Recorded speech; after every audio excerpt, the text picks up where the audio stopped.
Bismillahirrahmanirrahim. Assalamualaikum warahmatullahi wabarakatuh. Alhamdulillahirabbil alamin. Puji dan syukur kehadirat Allah Subhanahu wa taala.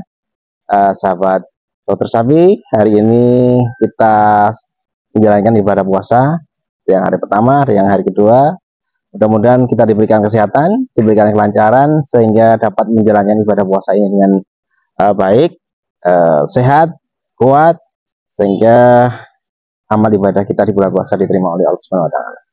Sahabat semuanya, kali ini saya ingin menyampaikan ada surat edaran dari pemerintah yang mana memang surat edaran itu nomor 4 bulan Maret 2024 yang mana terkait dengan peningkatan kewaspadaan dan pengendalian hewan menular strategis menjelang hari raya. Nah, ini intinya adalah kewaspadaan, meningkatkan kewaspadaan dan juga pengendalian. Kewaspadaan apa? Kewaspadaan itu kita waspada untuk mengantisipasi supaya penyakit-penyakit ini tidak menyebar kalaupun ada. Kemudian pengendalian juga sama, ketika memang sudah ada, bagaimana kita mencegahnya supaya tidak menular lebih jauh, mengatasi seperti itu, supaya di Lebaran ataupun Lebaran Haji kita bisa mendapatkan hewan yang aman, sehat, utuh, dan halal, sahabat semuanya. Nah, di surat edaran ini dari Kementerian Pertanian, ini ada beberapa penyakit yang memang menjadi fokus, yaitu pertama adalah PMK, kemudian yang kedua adalah LSD, kemudian yang ketiga termasuk antra dan juga brucellosis. Di mana PMK beberapa kali saya sebutkan memang ada, terutama di Jawa, kemudian LSD juga di beberapa tempat itu juga ada, masih ada. Kemudian yang ketiga antrak, beberapa waktu ini di salah satu kecamatan di Sleman itu juga ada beberapa kematian ternak karena disebabkan oleh antraks semuanya. Kemudian yang terakhir adalah brucellosis. Nah, keempat penyakit ini, PMK, kemudian LSD, antrak, kemudian brucellosis, ada beberapa yang memang sifatnya adalah zoonosis. Seperti antrak, ini zoonosis, menular ke manusia. Jika sapi yang mati dengan antrak, kemudian dagingnya dikonsumsi atau mungkin dibedah, itu sporanya akan terbang kemana-mana, menular kemana-mana, dan ketika dikonsumsi manusia akan menyebabkan penyakit pada manusia, entah itu tipenya tipe di pencernaan ataupun pada tipe kulit, sama semuanya. Itu di antara. Kemudian brucellosis, kita tahu selama ini brucellosis adalah penyakit yang menular dari ternak ke manusia, yaitu salah satunya menyebabkan keguguran menular pada manusia disebut dengan demam undulan dan seperti itu, sama semuanya. Kemudian LSD juga sama, ketika memang terkena LSD parah, maka dagingnya menurut fatwa MUI tahun yang lalu ini tidak layak untuk dikonsumsi ketika memang kejadian gejalanya lebih di atas 50%, sahabat semuanya. Nah, hari ini saya fokus ke PMK saja, sahabat semuanya. Jadi ada beberapa hal yang disebutkan dalam surat edaran ini, yaitu berisi dengan imbauan-imbauan tentang bagaimana cara pengendalian dan kewaspadaan terhadap PMK. Ini pada poin A, yaitu terkait dengan pelaksanaan pengendalian dan juga kewaspadaan.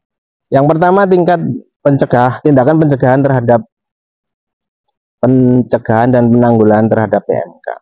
Ada beberapa poin yang disampaikan pemerintah. Yang pertama adalah melarang pemasukan atau jual beli ternak yang rentan PMK. Jadi ternak-ternak yang rentan PMK ini sebenarnya dilarang untuk perjualbelikan. Nah, seperti itu. Kemudian untuk wilayah yang ditemukan kasus, segera dilakukan penanganan terhadap hewan yang sakit. Kalau di daerah yang ada kasusnya sekarang, maka dilakukan pengendalian. Kemudian disembuhkan, tidak boleh dialuntaskan. Kemudian melakukan percepatan vaksinasi. Nah, ini penting, melakukan percepatan vaksinasi. Jadi pemerintah pusat itu memberikan arahan supaya segera dilakukan percepatan vaksinasi, terutama daerah-daerah yang memang harus di booster, kemudian daerah-daerah yang memang serapan vaksinasinya masih rendah. Nah ini, atau mungkin memang belum banyak dinas yang melakukan vaksinasi tahun ini, karena awal tahun mungkin vaksin juga baru dilakukan distribusi sahabat semuanya. Nah ini, lakukan vaksinasi, percepat untuk memberikan proteksi terhadap PMK ini. Kemudian yang keempat, meningkatkan pengawasan lalu lintas. Nah ini, pengawasan lalu lintas penting. Nah ini yang kita harus juga hati-hati, karena kalau antar kabupaten di sama-sama satu pulau, contoh di Jawa itu agak susah pengawasannya, karena barangkali tidak melewati pintu-pintu karantina, contoh seperti itu. Kalau sudah masuk tol, maka pengawasannya agak lebih susah lagi, kan seperti itu. Nah ini diharapkan kerjasama dari peternak, pedagang, dan juga dinas, supaya mengaktifkan kembali entry point, checkpoint, keluar masuknya kita awasi. Bukan artinya pelarangan, tetapi menghindari untuk menyebar luasnya penyakit siapa semuanya. Nah seperti itu terutama. Nah kemudian juga pemerintah pusat ini memberikan instruksi supaya instansi-instansi terkait bergerak lebih aktif untuk memantau PMK ini sahabat semuanya, supaya benar-benar memang terkendali. Nah kita tidak boleh abai dengan penyakit ini. Contoh, kalau mungkin kalau masih ada yang beranggapan ya nggak apa-apa sih kena PMK, memang gejalanya sekarang agak ringan, nggak usah vaksinasi. Artinya itu tetap mempertahankan bahwa PMK itu tetap ada. Nah, dengan vaksinasi ini sebenarnya ketika divaksinasi mengurangi tingkat kejadian PMK-nya, maka pelan-pelan PMK itu akan bisa dihilangkan, dibebaskan. Tetapi kalau masih ada yang masih enggan vaksinasi, PMK-nya tiap tahun ada lagi, maka kita akan lebih susah lagi untuk melakukan pembebasan PMK lagi. Seperti itu sahabat semuanya. Jadi ini perlu dipahami. Nah kemudian, perlu kita tingkatkan juga untuk petugas-petugas lapangan, ketika memang datang ke ternak diundang, sapinya sakit, sapinya demam, tidak mau makan, ataupun pincang, ya mohon diteliti lebih lanjut. Jangan hanya datang kemudian langsung disuntik. Kalau bisa dicek kenapa dia pincang, kenapa dia tidak mau makan gitu. Nah, ada peternak yang kemarin mengeluhkan ke saya, si petugas ini datang hanya disuntik saja tanpa melihat apa masalahnya gitu. Padahal sapinya PMK, dikiranya hanya demam 3 hari biasa, tanpa dicek kondisi kakinya, kondisi mulutnya seperti itu. Nah sebaiknya datang, kalau memang ada demam, ada hipersalivasi, cek mulutnya apakah ada lesi-lesinya. Karena sekarang yang lebih utama adalah di mulutnya. Tidak semuanya ke kaki, tapi ya di mulut. Nah kemudian memang untuk sapi-sapi yang limosin, simetal, atau saya lebih cenderung ke sapi-sapi yang sistem pakannya basah dengan comboran. Nah ini kalau imbangan rumputnya tidak terlalu bagus, kotorannya selalu encer, ini akan memperparah kondisi PMK sahabat semuanya. Nah ada kaitannya asidosis, kekurangan serat, atau tingginya protein, tingginya kandungan kandungan airnya dalam pakan, ini menyebabkan asidosis. Asidosis yang parah ataupun yang subklinis itu bisa menyebabkan laminitis, yaitu keradangan pada kaki ataupun pada terajak, yang ini akan memperparah terjadinya kesembuhan dari PMK.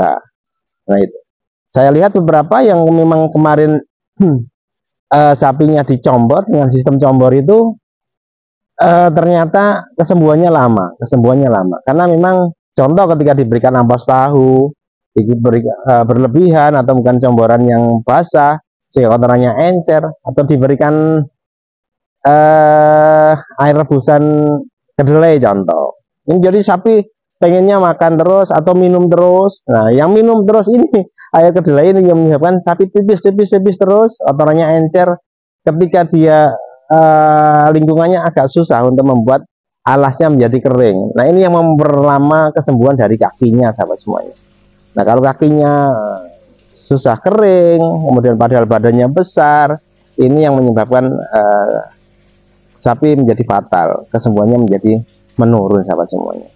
Nah ini perlu diperhatikan, pastikan karena memang PMK ini cara pengendalian dan pemberantasannya, penanganannya, karena virusnya adalah virus-virus yang takut dengan mati dengan sinar matahari, maka desainlah kandang, atau mungkin kandang yang sudah ada, berikan fiber di atas sehingga akses matahari bisa masuk, kemudian lantainya kering. Sementara kalau memang dia kena PMK, ya mungkin dihentikan dulu, atau mungkin dikurangi sistem comborannya, dibuatkan sistem pakan yang basah, yang kering, konsentrat dipisahkan sendiri dengan rumputnya, supaya memang benar-benar tidak terjadi asidosis, karena asidosis memperparah kondisi PMK itu menurut saya. Nah mungkin itu sahabat semuanya, ini kepedulian kita semuanya. Memang tidak banyak kejadiannya, cuma memang dari spot ke spot terjadi, dan memang tidak menular ke seluruh populasi karena sebagian populasi sudah tervaksinasi, tetapi di pasar itu masih cukup banyak ditemukan kejadian-kejadian PMK. Ini harus hati-hati, termasuk pasar-pasar juga harus kita perhatikan. Sapi-sapi yang pulang dari pasar yang baru, maka lakukan vaksinasi sesuai dengan surat edaran dari pemerintah nomor 4 tadi bulan Maret 2024. Mudah-mudahan kita bisa laksanakan itu sebagai wujud dari kepedulian dari pemerintah ke peternak. Mungkin sekian sahabat semuanya, terima kasih. Selamat menjalankan ibadah puasa, selamat mendapatkan pahala-pahala di bulan Ramadan ini. Semoga Allah Subhanahu wa taala memberikan keberkahan kepada kita semuanya.